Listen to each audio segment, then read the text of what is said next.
sent in to get somebody on the website? I think there's, it's really, it depends on what direction council wants to go in. I originally supported this, having an ordinance, and for two reasons. One, because we did have an accident, and there was really no restriction, no regulation, no policy at all on tree trimmers that come into the city. And I think it's a very dangerous profession, and it's something that other cities, they have a certain requirement, just as we do for a fire pit. We're going to have residents that have a fire pit. We don't go out and police it, as Councilman Diorio mentioned. But there's a number of things that we require a permit on, and whether it's doing electrical work or structural changes. So the intention was to at least have people that are doing tree trimming work on our books, so we know who they are. And in order to have them on our books, you've got to have them sign in somehow. You've got to have a reason for them to go over permits and sign up. And there's usually, if there's a requirement to make them sign up or log in, so we know who they are, there's an administrative cost with that. So that's where you get going to the permit fee.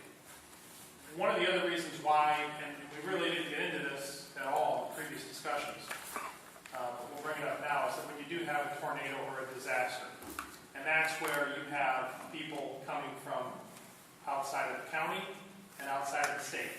And everybody suddenly becomes a tree trimmer when there's a disaster, whether they're qualified or not.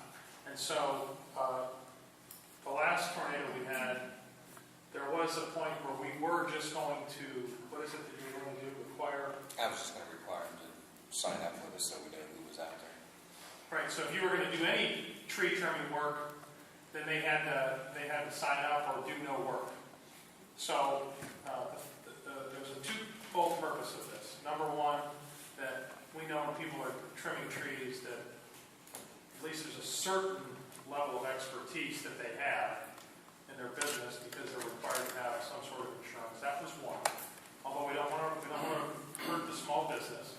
But the other is that we do have some sort of record of people that are engaging in trimming trees.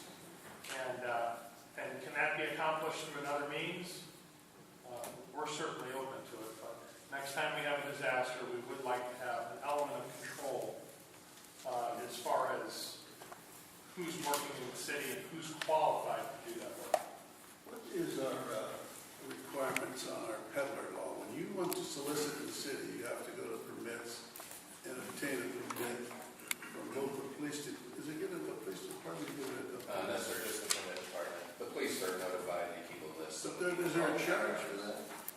I think we just give them a thing where around their neck.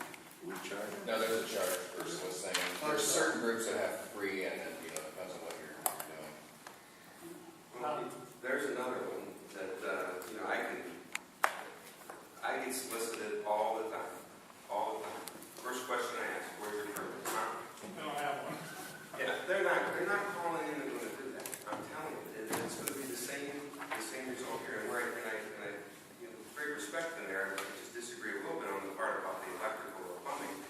The difference there is that if you don't have it approved, you're going to go do a major electrical overhaul in somebody's house, and it's not approved, and you don't get a full permit for it. There's a lot of serious consequences. As the homeowner, you can end up having to have that all taken back out and re-put back in because no one was there to inspect that it was okay. Or a fire hazard. Or as a fire hazard. And the thing with the electrical and the plumbing is that you know where they will be. I know they're going to be at this address on this date because that's when they pull the permits for. So you know there's more control element there because you know where they are, you know who they are, and you know that there's serious repercussions if they don't comply. With the tree trimming, I just don't see that. You're not going to know where they are, if they are. And all we're collecting is a $50 fee for how many of these that might sign up. And are we talking about $500? 20?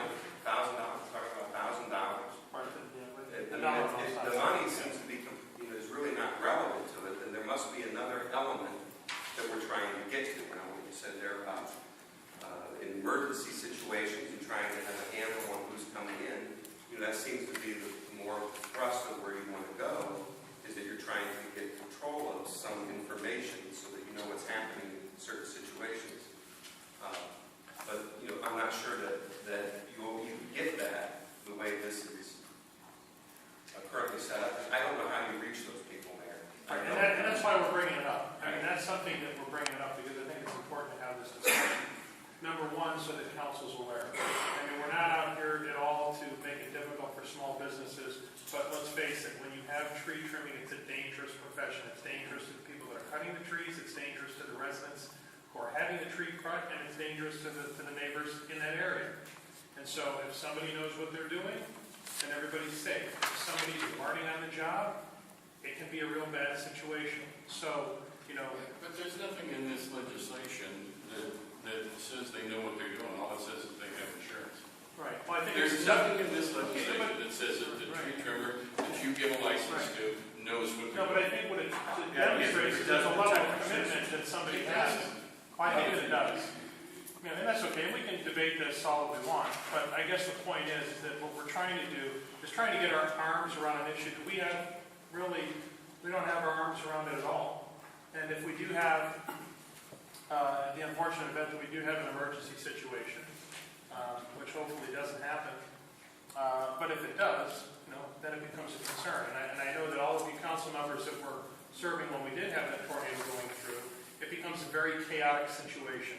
There's trees that are down in the street, there's trees that are down in backyards, there's trees that are down in homes, and everybody from, you know, that is looking to do work suddenly is an expert at trimming those trees. So, you know, we could deal with it when an emergency does arise, where at that point we let people know. If we have an ordinance on the books, then we can send them down to the permits department, and, you know, that's when you really step up the enforcement.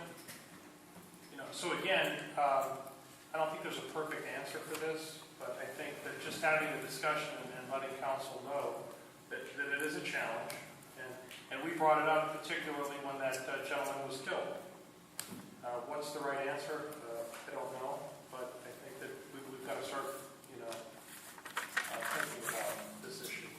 What if you compromise the situation by simply saying the vehicle you're going to use to publicize the trimmer that is insured and reputable by virtue of the insurance they have, not to say all tree trimmers are reputable, but those would be the person that comes in and proves that they have the liability insurance.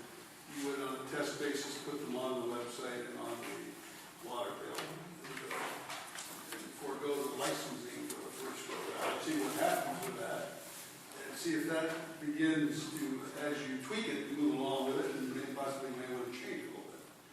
And that way, you know, especially an elderly resident would see it on their web, not necessarily on the website, but on their water bill, and they need to call somebody, feel confident in calling that trimmer, knowing that trimmer, at least at this particular time, has insurance to cover any liability. And has proven that to the city. Yeah, and I mean, it's a little inconvenient, we'd have to track it, a little inconvenient to the trimmer, come in and post it. But at that point, you can have some type of a little decal that you put on your truck. Any tree trimmer of any importance is going to have an insurer of great abilities. And it's this simple. The insured tells the insurance company what the city of North Canton on as a certificate holder. It costs them nothing to do it. Automatically, every time that policy renews, the city would get a copy of that certificate of insurance. It's that easy. It really is. It doesn't cost them. You'll get them. If we discontinue that, we can call them up and say, take the city off as a note, as a certificate holder of insurance policy. We're not doing that program. Or if it graduates into something else, then at least you've got a group of people that have shown that they are interested in it by putting it on the website. And now you've got a basis of contacting them, at least letting them know that down the road, maybe this is next year, we're going to do a fee that you have to. So this would be it would go on then, how would it be worded then? That they're on the list, what list? The approved list, the list that... A list of, it would be a list of tree Verified trimmers that have verified coverage. We're not saying that they're a good tree trimmer. Right, We're just right. We're not saying they're approved, we're just saying We're not using that. that they're So I would listed as... recommend you. Right. And Yeah, So they're- rather than stronger feeling about it. So if we're in agreement, though, that we do want to have these people show that they have some kind of insurance to protect our people, are we just at an impasse on a fee? No, I just don't think we want an ordinance. Okay. So we want to, Law on the books. okay, I so think we just it's want to more put it out on our Water bill. website, and our water bill, that Gonna just send it to the website. have a good idea here in that tree. And if then in a year, something, appears as if it's not working, then maybe we. I think we all want the same thing, I don't think it's a big deal, it's $50, and keep some track of when providing notification process for it. So if this council doesn't feel that's a feasible action, then we'll move forward. Chairman Sher, I don't know what else to say. So what we can do then is we would have, we can provide a list through our website of those tree trimmers that have verified their insurance. Yeah, and quite frankly, it's really, it's no more than an administrative function as far as changing the website. You guys have done a great job Right, that's right. making it more attractive and as a destination. Before you made the changes, I was one that would never go to it. Now I go to it all the time. I think you've done a great job with that. And But I think that's a good, I think that's a good move. I like that idea, because I think that it really, it allows us to start working towards getting a handle on who is, at least demonstrates a certain level of ability as to their commitment to become insured. We could revisit this again in early